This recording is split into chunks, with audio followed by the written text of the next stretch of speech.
Hello and welcome back to the Junior NBA World Championships on 11 Sports. This is the boys bracket championship in the Mid-Atlantic region, contested between Team Ultimate and Slam City. I'm joined alongside former NBA player Marc Jackson. Marc, how are you? I'm outstanding. How are you today? I'm doing very well. You know, we're taking in a fantastic match here. It's going to be a fun game. This entire tournament has been fun. Have you been able to watch a lot of games so far? Yes, I have. This event, this whole event and experience for these kids is unbelievable. This junior NBA program has been outstanding. The officials, the shot clocks, the ability to see what these teams are playing for.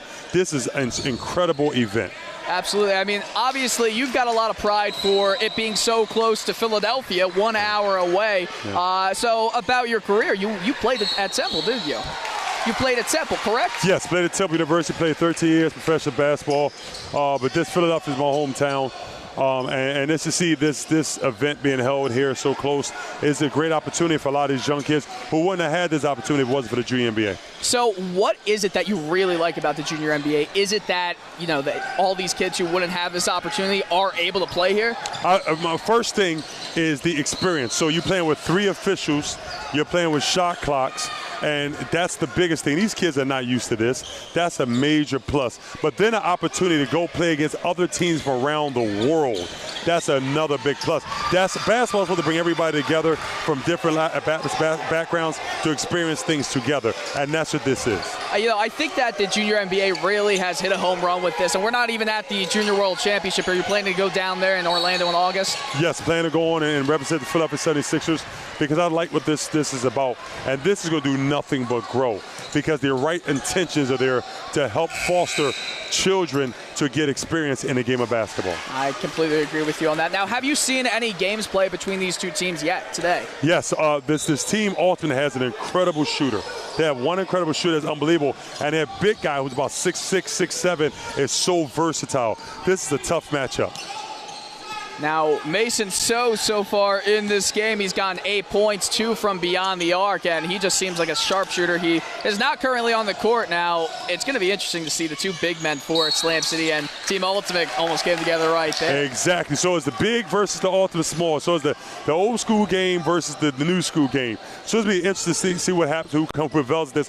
But both of these teams have elite athletes and elite basketball talent. So it's going to come down to the wire. The score is 5-11 now, but I'll see this game get a lot more closer as the game progresses. Absolutely. You know, I've seen throughout this entire tournament, especially today, once the teams have started to go through in the bracket stages, you've seen the height differences. Everybody started to get bigger as they get through. So, I mean, at this point, size does play a huge factor in it. So, especially when you got skill to go along with that size. A lot of teams in this game with skill, but not necessarily a lot of them has size. These two teams have both. They have size and they have incredible skill, and size doesn't matter, especially in this game. Absolutely, as there's a whistle blown right there. The score right now is 12-5, 3.5 minutes left as there is a switch being made. Now, Marc, do you see any players on there that you can compare yourself to? Me, I like number 10. I like number 10 a lot from Slam City. I mean, this guy is a big guy. He's about 6'8", 220, 230.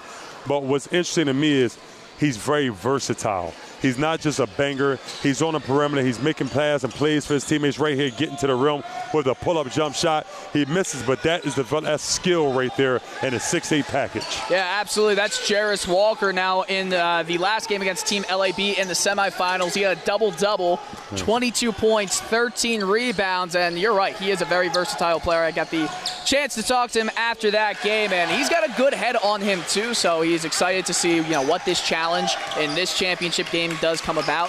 What do you think will be the biggest point? What do you think will be the difference maker for both of these teams in this game? I really believe for Slam City, they must continue to slow the tempo down and find gaps in this Team Ultimate's defense, because there's holes around the foul line area. They got to attack that foul line area, get that defense collapse to help with their outside shooting, but also it helps get them in position for offensive rebounds. But this Team Ultimate has such tremendous one-on-one talent, and they have tremendous shooters. So with that being said, I don't want to run up and down with them. If I'm Slam, I want to slow them down, pound that ball, attack the rim, and hope they get them in foul trouble. Because if you pound them like a boxer in the ring with body shots, if you pound them, eventually them shots will fall short. Completely agree with you, as there is a 3-shot taken right there by Jarris Walker. That does not go through. I mean, really, for Slam City, you have had them go through Jarris Walker for so much in this tournament. He makes such a big difference for that team. Now, do you think that going the other way, you do have the size and David Solomon? Do you think he's going to play a big factor, as well as right there you see Solomon go up for a layup? I love Solomon. Solomon's a good catch. He's a great catch and finish type of guy. He can get that ball around the rim and he finished with authority. But what's interesting that I'm coming to find out is what's interesting is he's also able to defend. But I truly think Slam got to try to get they shooting a lot of perimeter jump shots, and their strength is their size and their power. I truly believe they got to try to get that ball around the rim and not necessarily settle for the three-point shot. All right, Dylan Coyle joining alongside Marc Jackson. Now, Marc, could you tell us a little bit about your career? Do you think that you could have gotten any better progress? Obviously, everyone can improve, but do you think the junior NBA would have affected players at your in your generation? Do you think it's going to change as you see players come in the future? I think it is, because honestly, it's a lot of kids from this region, from the Philadelphia, Pennsylvania, Delaware area. The top players are not even in this event because they didn't have this opportunity. Because a few teams, programs wouldn't allow their players to participate. AAU wouldn't allow their teams to participate in this. So as time goes on, programs will feel more relaxed to allow their players to play in these events, because this event is, they only can get the experience through the junior NBA. Yeah. So I really think as time progresses, more teams will come in here and more players, the top players, will come in here more. Yeah, I definitely agree with you with that. I mean, really what the NBA is trying to do is capture that magic that goes into something like, say, the Little League World Series. And I think it's really going to hit a key that does go to the masses as something that is going to be exciting. People are going to be in tune with it. I mean, look at how big it's already gotten, and it's just the inaugural year. So what do you think where do you think the Junior NBA World Championships can grow as time progresses? I think it's going to grow huge, because this is at that tender age, right going into high school. Well, these most of them are going from 8th graders going into 9th grade.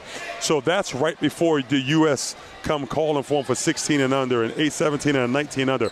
So that's right before. This is a platform to get their faces out there, to get their games out there, to get shown from our execs, NBA execs, and the U.S. Olympic Committee, to get seen by those. So this game's going to go so far, but it always takes the inaugural year to get off, and then after that, things build from there. Exactly. And no, I mean, the inaugural year, there's always going to be bugs in the system. There's always going to be testing, but I think they really have hit some kind of a stroke right here, and you see Mason So, he's just been on fire, as you were saying, the sharpshooters. I mean, somebody like Mason So you might not see if it isn't for this tournament. So, I mean, that really does play a huge part in why this is going to be and continue to grow in success in its success. Yes, of course, because Mason is an incredible shooter. And you know what makes him special is his quickness of his release. You know, he had his second three of the game. He had exactly 0.1 seconds to get that shot off with a 6'8" hand in his face, and he got it off, and it was nothing but net. So he might not have got seen and been in this opportunity if it wasn't for this particular event.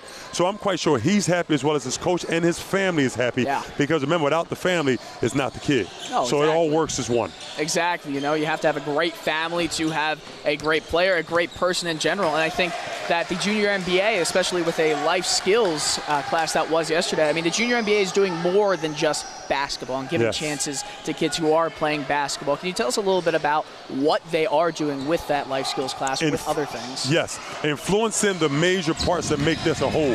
The teamwork, the respect, the determination, and the community. You know, when it's about, a lot of people nowadays think basketball is all about I. We always heard there's no I in team. But what this Junior NBA Day is really influencing it, bringing major key factors and resources for the kids and the teams and the parents to listen to speakers, to listen to people from compliance. Tell them about college, how to be prepared, what classes to look for, what are things to really make sure you focus on going into high school. These are things that some of these kids, AAU might not provide, or certain programs might not provide. But this is this is a holistic event that brings everybody into one. So it brings everything, and it has no ulterior motive. There's no sneaker contracts online here, none of that. So they're just bringing a genuine product to help better the experience for young kids in basketball. No, I completely agree with you. There's 29 seconds left in this first quarter. Score is 21-7 for Team Ultimate. And I think really what the Junior NBA is trying to do here is just, as you're saying, build that community, build those opportunities for these players to have the chance to get seen by NBA execs, because really at this stage it is about how much exposure you can get, and sadly a lot of players who, if this was not here before, they just wouldn't be seen. I mean, and with being seen comes that next level. Yes. And it's beautiful. It's really a great thing that the Junior NBA it really is. But I have to give credit to credit is due. Those a mentor of mine has experience. Those who are prepared are always invited, which means if you are prepared for when your name is called to be in something like this, and you have prepared yourself, then the talent will show and you will show out.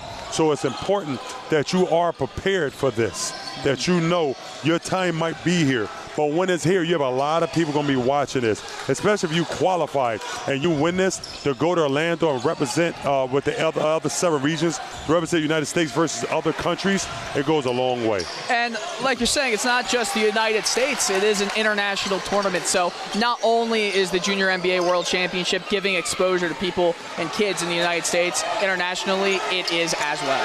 Yes, that's the thing. So once again, it goes back to the experience. It's getting experience and being thankful for it. All right. Well, thank you so much, Mark. You're welcome back anytime you do. Thank you very much. It was fun. All right. We're going to go to a commercial break. The score is 21-11 here on 11 Sports.